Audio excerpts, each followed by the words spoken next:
Good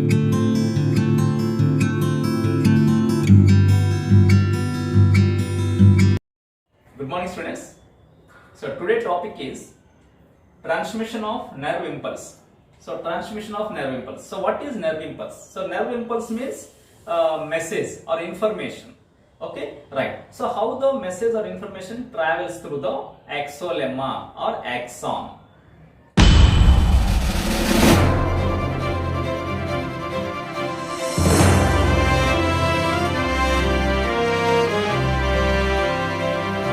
Okay, right. So before that, we know some channels. So these channels play a key role in the traveling of transmission. Okay. So what are the three channels? So there are three channels are there. So one is leakage channels. So there are two types of channels. So potassium leakage channels and sodium leakage channels. So potassium leakage channels present more than the sodium leakage channels. They are present on the axolemma. Okay, so the axolemma permeable more potassium than the sodium. Okay, so this is the leakage channels about the information. And the second one is ligand channels. So ligand channels are present mostly on the presynaptic neurons, on the dendrite, synaptic dendrites. Okay, and the third one is voltage gated channels. So these voltage gated channels are present on the across the axolemma. So there are two types. For example, so this is the axolemma. So this is the plasma membrane of the axon. Okay, right? Here there is two types of voltage gated channels.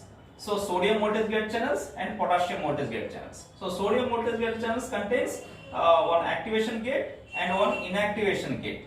Okay, right? Here this is the potassium gated channel. So here there is only activation gate is present. Inactivation gate is absent. Okay, right. So like that, these sodium activation gates and potassium, the sodium voltage gate channels and potassium voltage gate channels are present across the axolemma. Okay, right. So they are useful to traveling of the ions inside or outside. Okay, moving of the ions inside or outside. Okay, so now we know the transmission of nerve impulse. So the transmission of nerve impulse occurs by four phases. So one is resting membrane, second one is depolarization, and third is repolarization, and fourth is hyperpolarization. First we know the resting membrane. Okay, resting state. So what happens in the resting state? So how the resting state will be happening? So the resting state exists or develops because of the buildup of positive ions outside of the axolemma. Okay, equal buildup of negative ions inside of the axolemma.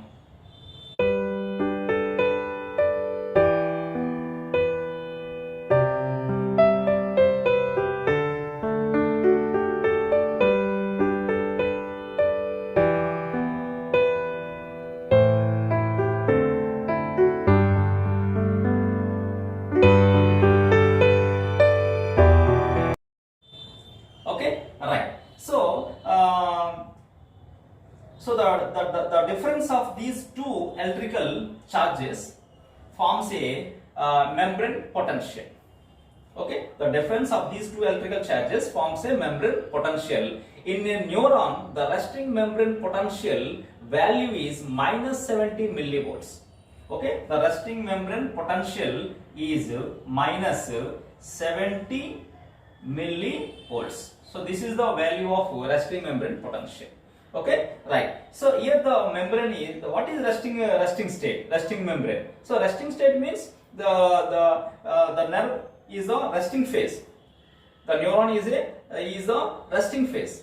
Okay, right. That means there is no any stimulation will be occurs. There is no any stimulation. Okay, so it will be only resting state. Okay, the resting state value is minus 70 millivolts. Okay, here we see this is one of the graph. Okay, here this is the minus 70 millivolts. So this indicates this line indicates the resting state or resting membrane.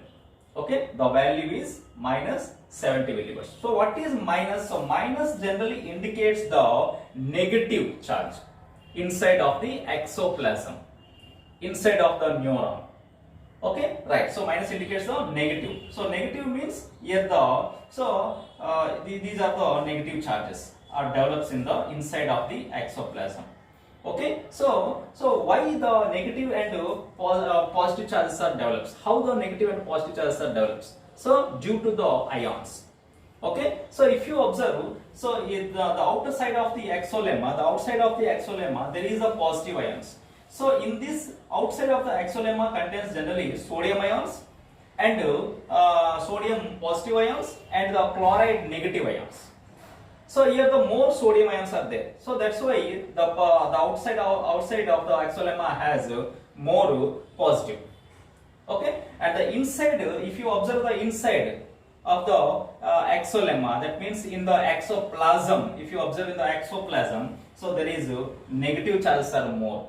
So here there are two types of ions are present. So one is potassium ions, positive potassium ions are present inside, but more number of negative proteins are, carboxylic acids are more are present inside of the exoplasm. So that's why negative is more in the exoplasm. Okay, right. So because there are few only positive potassium ions, so more negative proteins, carboxylic ions, so these are present inside of the exoplasm. Okay, like that, due to the ions, so there's some difference between the electrical charges are applied. Okay, right. So this is the resting membrane potential. Okay, so the resting membrane in a resting state, we are also considered as the polarization condition. So polarization condition means here the outside of the exolemma is positive and inside of the exolemma is negative. Okay, right. So this is about the resting membrane. Now we know the depolarization. The second one is depolarization. So what is depolarization? Here the depolarization means, so when the nerve is stimulated, then here the exolemma more permeable to sodium ions. So the sodium ions more permeable to sodium ions than the potassium. So more sodium ions, more sodium ions will be rushes into the exoplasm. Rapidly influx into the exoplasm. Okay, so then what happens? So here the positive ions are more, positive charges develops more inside of the exoplasm. Okay, due to this rapid inflection of sodium ions, the positive charge is developed inside of the exoplasm, and when the sodium will comes inside, then here the only chloride ions are present. They are the minus ions. Cl minus ions are present outside of the exoplasm. So the outside of the exoplasm develops a negative. Okay, inside when the sodium ions are comes rapidly inside of the exoplasm, so the inside of the exoplasm develops a positive charge. Okay, like that the charges will be changes here. Okay, right. So the difference of these two charges we are calling the depolarization.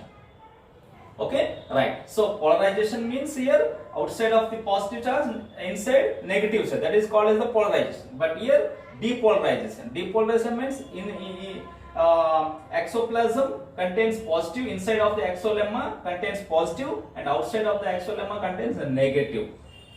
Okay, that is called depolarization. So the electrical charges differences of these two areas is also called as the action potential. So depolarization also called as the action potential. Okay, right. So yeah, depolarization are nothing but called action potential. Action potential means action potential. That means the action will be starts.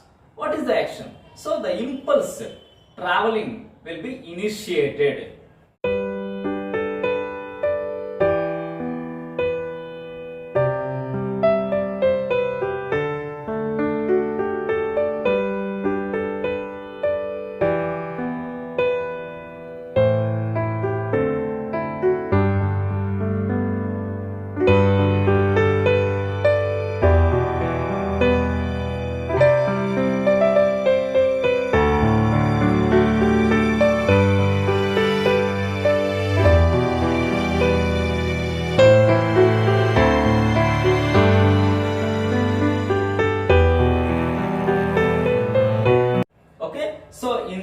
initiated. So that process will be occurs in this condition only.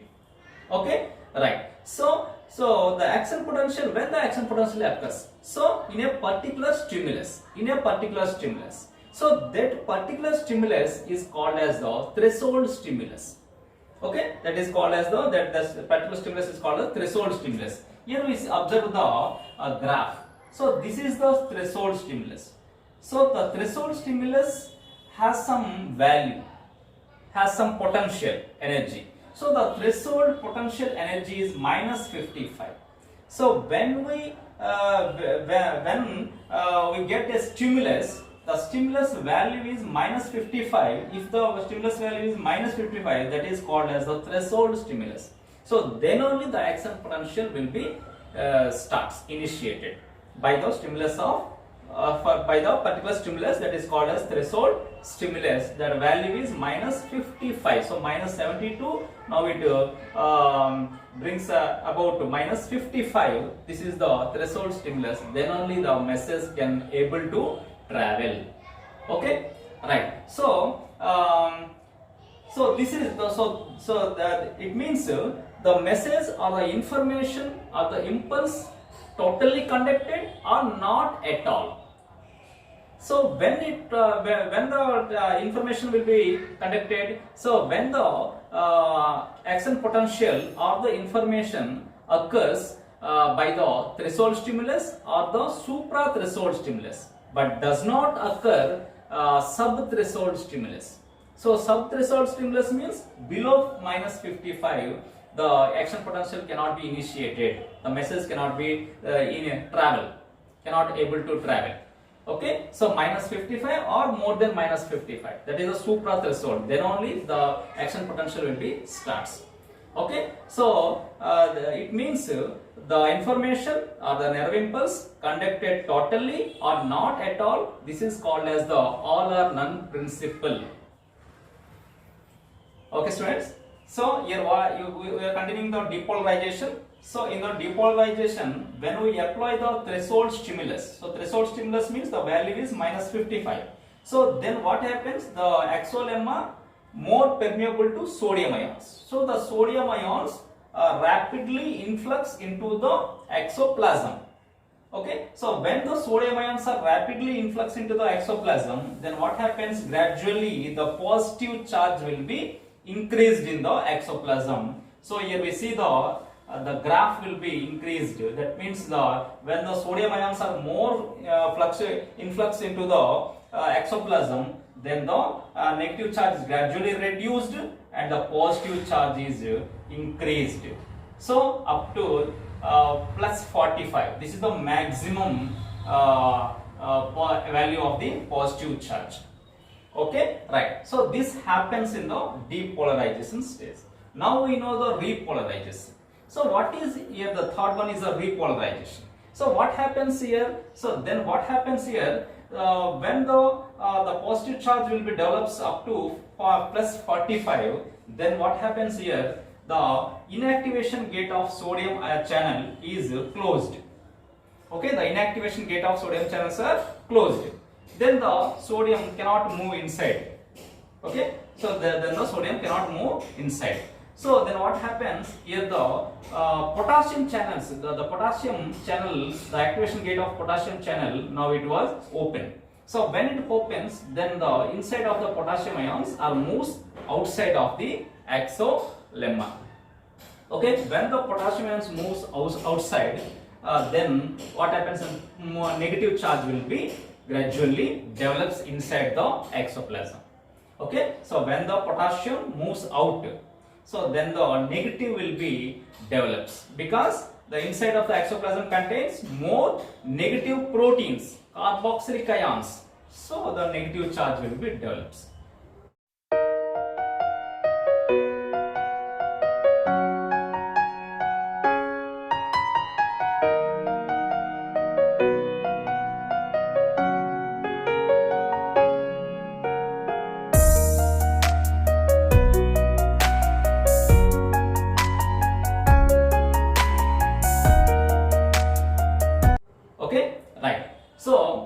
So what happens here? The negative is gradually, you see this graph.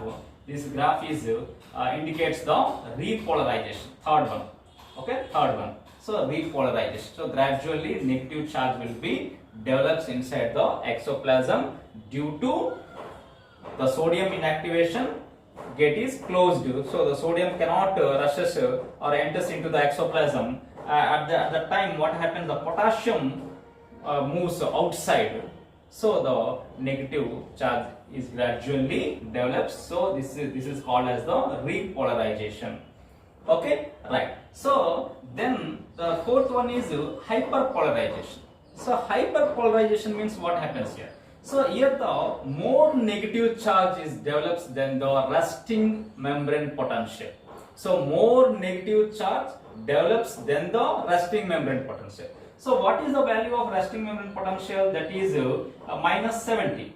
But here what happens? So the negative is morely the negative is develops. So more the negative charge will be develops. So why? Because the more negative charge develops. So why? Because the more potassium will be moves outside. So when the more potassium will be moves outside of the exoplasm, exolemma, then what happens? The negative is develops more than the resting membrane. It is about minus 90 millivolts. So the hyperpolarization happens here minus 90. So minus 90 millivolts. So minus 90 millivolts. Here you see this is the minus. Okay, so this one is the minus 90 millivolts. So this is called as the hyperpolarization. Okay, yes. So due to the opening of the activation gate of the potassium ions, so when it opens, then more potassium ions are moves outside. So then what happens here? The activation gate of potassium now will be closed. When the potassium activation gate is closed, then the potassium cannot move outside. Then by the leakage channels, so few amount of potassium leaks inside of the exoplasm. Then it comes minus 90 millivolts hyperpolarization. It brings minus 70 millivolts. That is the resting membrane potential. So this is the resting membrane potential. Okay, right. So this is the resting membrane potential. Okay, right. So when the activation gate of potassium will be closed, then the it brings minus 90 to minus 70. It comes normal position. Okay, so that is called as the resting membrane. So resting membrane potential. Now it reaches the resting membrane potential. Okay, so this is called as the hyperpolarization. Okay. Diagram indicates the movement of action potential on the axon. So green color indicates the action potential. Okay. Okay, students. Now we know the refractory period. So what is the refractory period? So refractory period is divided into two types. So one is absolute refractory period, another one is relative refractory period. So what is absolute refractory period? So absolute refractory period means, so one action potential, if it going on, if it continuing, the second action potential at that time cannot be occurs by any stimulus. Okay, so that is the absolute refractory period. The second action potential cannot arise by any stimulus if the first one is going on. Okay, so that is called as the absolute. So why? Because in that time, so generally you see this, so this is the depolarization. So why the depolarization is occurs? So because of the sodium ions are moves inside. So why? Because the activation inactivation gate of sodium channels are open. So the more sodium ions influx into the exoplasm, then the positive charge is developed. So this graph is indicates the depolarization. So here the positive charge will be gradually increases up to plus 45 it reaches. Okay, right. So then what happens? Here the repolarization will be starts. So this line is indicates the repolarization. Here what happens? Repolarization, here the inactivation gate of sodium channel will be closed. Then the sodium cannot influx into the exoplasm. At the same time, the activation gate of potassium open, the potassium ions are moves outside, then the negative charge will be developed, so the graph will be reducing. Okay, right. So in this particular time, the second action potential cannot generated. Okay, because of closing of the inactivation gate of sodium channels. The sodium ions cannot move inside. Okay, so the action potential cannot be generated, cannot be initiated. Okay, by the closing of the inactivation gate of sodium channel. Okay, so this period generally is called as the absolute refractory period, the minus 55 to minus 55. Okay, so this is called as the absolute. Okay, the second one is relative refractory period. So in this what happens? So if you observe the hyperpolarization, so hyperpolarization means the more negative will be happen, more negative charge will be developed than the resting membrane. It is about minus 90 millivolts. But in this time, if you apply any stimulus that have been the strongest stimulus, that in this time, if you want to generate the action potential, then we apply the strongest stimulus. Because the minus 90 millivolts charge, now it comes. Now we want to come minus 55. Okay, so now we want to reach this minus 90 millivolts. Now we want to taking up to minus 55. So then only the action potential will be generated. So here we require the strong stimulus. Okay, here we require the strong stimulus. So then only the minus 90 will be reaches up to minus 55. Okay, so then the action potential will be initiated. So that is called as the relative. So in the relative, what happens? The action potential is generated by the strong stimulus. Okay, right. So this is the refractory period. Now we know the conduction speed of the nerve impulse. So what is the conduction speed? How the conduction speed is possible? So how the nerve impulse travels fastly? So the speed of the conduction depends on the diameter of the axolemma. Okay, so more diameter causes more speed of action potential information. Okay, so it based on the diameter. Okay, so there is two theories are there. So one is solitary conduction theory and another one is continuous conduction theory. So one is solitary conduction theory, another one is continuous conduction theory. So what states the solitary conduction state? So what says the solitary conduction theory? So if you observe in the myelinated neurons, so this is the myelinated neuron. So this is the myelin sheath. But the myelin sheath cannot cover continuously to the axon. So there is some intervals, there is some gaps. So these gaps are generally called as the Ranvier nodes. So these gaps are called as the Ranvier nodes. So these gaps are called as the Ranvier nodes. In this Ranvier nodes, so there is sodium and potassium channels are more concentrated. So the action potential jumps from one Ranvier node to another Ranvier node. Here the action potential message or information jumps from one Ranvier to another Ranvier. So the speed of transmission is more fast. Okay, right. So the conduction speed is more there when we compare to the continuation conduction.